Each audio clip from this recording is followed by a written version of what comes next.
नमस्कार, मैं रचना शर्मा चढ़ती कला टाइम टीवी देख रहे सभी दर्शकों का स्वागत करती हूं। आप देख रहे हैं उत्तर प्रदेश के समाचार। आज देश को 10 नई वंदे भारत ट्रेनों की सौगात मिली है। अहमदाबाद से प्रधानमंत्री नरेंद्र मोदी ने 10 नई वंदे भारत एक्सप्रेसवे ट्रेनों को वर्चुअली हरी झंडी दिखाकर रवाना किया। साथ ही कई परियोजनाओं का उद्घाटन और शिलान्यास भी किया। आज पीएम मोदी द्वारा कई ट्रेनों को हरी झंडी दिखाई गई और नए वंदे भारत एक्सप्रेस ट्रेनों के शुभारंभ के साथ ही प्रधानमंत्री नरेंद्र मोदी ने 85,000 करोड़ रुपए से अधिक की लागत वाली रेलवे की विभिन्न बुनियादी ढांचागत परियोजनाओं का शिलान्यास और लोकार्पण किया। इस दौरान पूरे देश में 50 प्रधानमंत्री जन औषधि केंद्र का भी लोकार्पण किया गया। इसमें दक्षिण पूर्व मध्य रेलवे के अंतर्गत 4 केंद्र जांजगीर नेला, पेंड्रा रोड, नागबीड़ और नैनपुर शामिल हैं। इस कार्यक्रम में प्रधानमंत्री नरेंद्र मोदी ने कहा कि विकसित भारत के लिए हो रहे नव निर्माण का लगातार विस्तार हो रहा है। देश के कोने कोने में परियोजनाओं का लोकार्पण हो रहा है। नई योजनाएं शुरू हो रही हैं। करीब 75 दिन में 11 लाख करोड़ रुपए से ज्यादा की परियोजनाओं का लोकार्पण और शिलान्यास हो चुका है। अकेले पिछले 10-12 दिन में ही 7 लाख करोड़ रुपए से ज्यादा की परियोजनाओं का लोकार्पण और शिलान्यास हुआ है। वहीं इस मौके पर प्रधानमंत्री नरेंद्र मोदी के इस कार्यक्रम में कई राज्य जुड़े। इसमें उत्तर प्रदेश के मुख्यमंत्री योगी आदित्यनाथ भी कार्यक्रम में वर्चुअली शामिल हुए। सीएम योगी ने इस अवसर पर कहा कि आदरणीय प्रधानमंत्री नरेंद्र मोदी द्वारा वर्चुअल माध्यम से भारतीय रेलवे की विभिन्न परियोजनाओं के लोकार्पण और शिलान्यास कार्यक्रम में लखनऊ से सहभागी बना। मैं इस मौके पर प्रधानमंत्री नरेंद्र मोदी का दिल से धन्यवाद करता हूं। विकसित भारत के लिए हो रहे नव निर्माण का लगातार विस्तार हो रहा है। देश के कोने कोने में परियोजनाओं का लोकार्पण हो रहा है। नई योजनाएं शुरू हो रही है। अगर मैं साल 2024 की ही बात करूं, 2024 आने मुश्किल से अभी 75 दिन हुए हैं 2024 के। इन करीब करीब 75 दिन में 11 लाख करोड़ रुपए से ज्यादा की परियोजनाओं का लोकार्पण और शिलान्यास हो चुका है। और अगर मैं पिछले 10-12 दिन की बात करूं, पिछले 10-12 दिन में ही 7 लाख करोड़ रुपए से ज्यादा की परियोजनाओं का लोकार्पण और शिलान्यास हुआ है। आज भी विकसित भारत की दिशा में देश ने एक बहुत बड़ा कदम उठाया। इस कार्यक्रम में अब यहां 1 लाख करोड़ रुपए से ज्यादा की परियोजनाओं का और लोकार्पण और शिलान्यास हुआ है। और आप देखिए, आज 85,000 करोड़ रुपए, 85,000 करोड़ रुपए से अधिक से सिर्फ और सिर्फ रेलवे के प्रोजेक्ट देश को मिले हैं। और इसके उपरांत समय का अभाव रहता है मुझे, विकास में मैं गति को धीमी नहीं होने देना चाहता। और इसलिए आज रेलवे के ही कार्यक्रम में एक और कार्यक्रम जुड़ गया है पेट्रोलियम वालों का।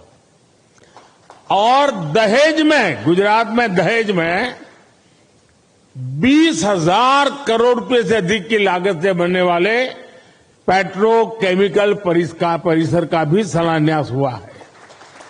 विकास का जो मॉडल हमें लखनऊ में देखने को मिल रहा है वह अटल जी का ही सपना है जो धरातल पर उतर रहा है। आज किसान पथ के उद्घाटन के साथ लखनऊ के जाम की समस्या का समाधान होने जा रहा है। इसके अलावा लखनऊ विकास प्राधिकरण की ओर से ग्रीन कॉरिडोर बनाया जा रहा है। ये गोमती नदी के कट को लेते हुए शहीद पथ को जोड़ेगा, जिससे लखनऊ सिटी को जाम की समस्या से निजात मिलेगी। ये बातें इंदिरा गांधी प्रतिष्ठान के जुपिटर हॉल में आयोजित कार्यक्रम के दौरान मुख्यमंत्री योगी आदित्यनाथ ने कही। इस अवसर पर रक्षा मंत्री राजनाथ सिंह और मुख्यमंत्री योगी आदित्यनाथ ने 3,666 करोड़ की 206 विकास परियोजनाओं का लोकार्पण और शिलान्यास किया। वहीं दूसरी तरफ गुरुग्राम हरियाणा में आयोजित मुख्य कार्यक्रम में प्रधानमंत्री नरेंद्र मोदी ने पूरे देश में विस्तारित 1 लाख करोड़ रुपए की 112 राष्ट्रीय राजमार्ग परियोजनाओं का उद्घाटन और शिलान्यास किया। इसमें उत्तर प्रदेश में 5,500 करोड़ की लागत से 8 लेन की 104 kilometre Lucknow outer ring road किसान पथ के 3 पैकेज का उद्घाटन शामिल है। इसके अलावा लखनऊ में ब्रह्मोस मिसाइल के सेंटर का भी उद्घाटन किया जा रहा है। ये हमारे युवाओं को स्टार्टअप और रोजगार के नए अवसर प्रदान करेगा। निसंकोच मैं कहना चाहता हूं मेरे साथियों, जो कुछ भी लखनऊ संसदीय निर्वाचन क्षेत्र में हुआ है, हमारे यशस्वी मुख्यमंत्री का पूरा सहयोग, पूरा वो न रहा हो,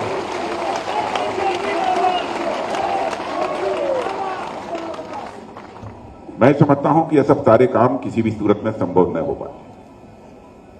अभी ये बैठे बैठे यहां पर पूछ रहे थे मुझसे मुख्यमंत्री जी, और यदि कोई काम मेरी छूटा हुआ हो तो हमको बतलाइए, ताकि जल्दी से 2-3 दिन के अंदर।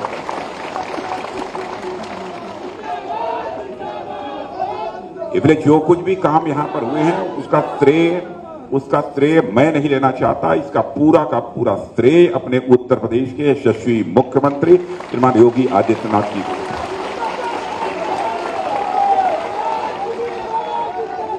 लखनऊ में विकास का जो मॉडल आज हम सबको देखने को मिल रहा है, वास्तव में सरदेव अटल जी की जो सपना था, जो संकल्पना थी, उसे अक्षरशः जमीनी धरातल पर उतारने का कार्य माननीय रक्षा मंत्री जी ने किया है।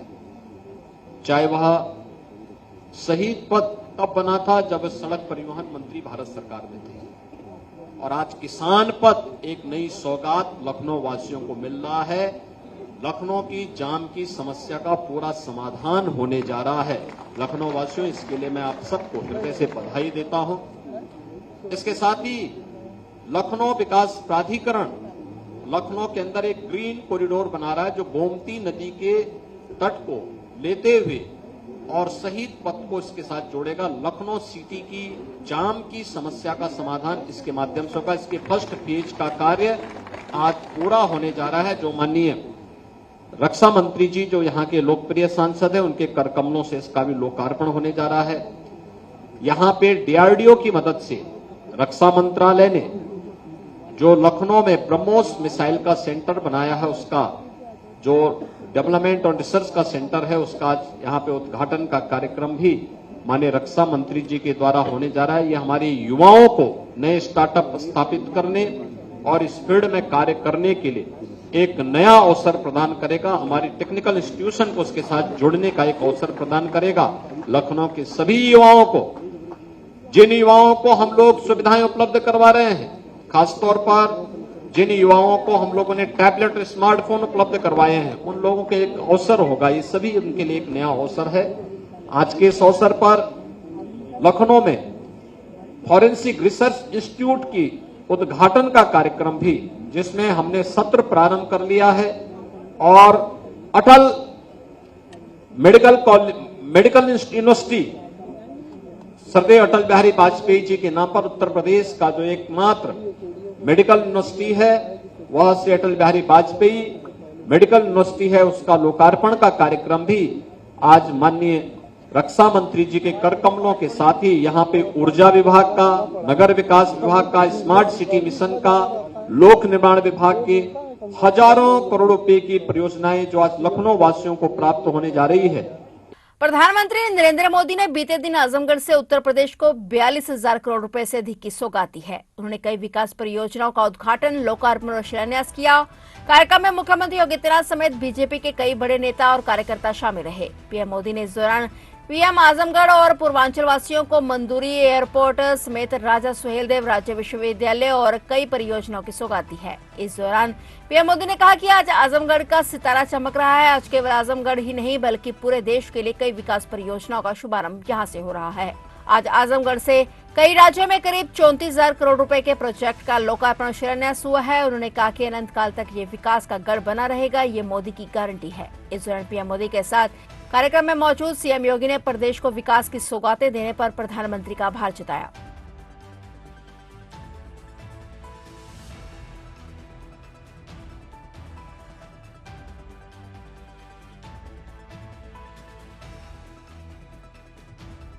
पूर्वांचल ने दशकों तक जातिवाद और तुष्टीकरण की राजनीति देखी है और पिछले 10 वर्षों में ये क्षेत्र विकास की राजनीति भी देख रहा है और 7 साल से योगी जी के नेतृत्व में उसे और गति मिली है।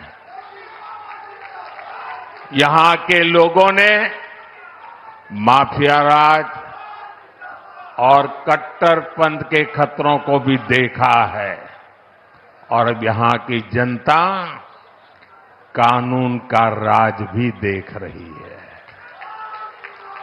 आज यूपी में अलीगढ़, मुरादाबाद, चित्रकूट और श्रावस्ती में जैसे जिन शहरों को नए एयरपोर्ट टर्मिनल्स मिले हैं उन्हें कभी यूपी का छोटा और पिछड़ा शहर कहा जाता था। उनकी कोई पूछने वाला नहीं था। अब यहां भी हवाई सेवाएं शुरू हो रही हैं क्योंकि इन शहरों में तेजी से विकास हो रहा है। आज हम सब इस बारे में जानते हैं कि पिछली बार प्रधानमंत्री जी का आगमन हुआ था। 22,000 करोड़ रुपए से अधिक की लागत से बने हुए पूर्वांचल एक्सप्रेसवे जो आज आजमगढ़ के विकास की एक धुरी बन चुकी है, जिसने पूर्वी उत्तर प्रदेश के अर्थव्यवस्था को एक नई पहचान देने का कार्य किया है। वह पूर्वांचल एक्सप्रेसवे आज आजमगढ़ वासी जब यहां से राजधानी लखनऊ के लिए जाता है तो मात्र 2 घंटे की दूरी में वह उन्हें लखनऊ पहुंचाने का कार्य करती है। आज गोरखपुर में आज यहां पर आदरणीय प्रधानमंत्री जी के द्वारा आजमगढ़ के एयरपोर्ट का भी उद्घाटन होने जा रहा है। एयरपोर्ट पे वायु सेवा इसके साथ ही प्रारंभ भी हो जाएगी। उत्तर प्रदेश को 5 नए एयरपोर्ट आज आदरणीय प्रधानमंत्री जी के कर कमलों से प्राप्त होने जा रहे हैं। इन 5 एयरपोर्ट में वायु सेवा की बेहतरीन सुविधा प्राप्त हो, यह डबल इंजन सरकार ने प्रयास किया है। उत्तर प्रदेश और देश के अंदर जो प्रधानमंत्री जी ने पहले कहा था कि अब हवाई चप्पल पहनने वाला भी हवाई जहाज की यात्रा करेगा, आज वह उत्तर प्रदेश और देश के अंदर देखने को मिल रहा है। फिलहाल उत्तर प्रदेश के समाचारों में इतना ही और नए समाचारों के साथ फिर से हाजिर होंगे। तब तक के लिए देखते रहिए चढ़ती कला टाइम टीवी।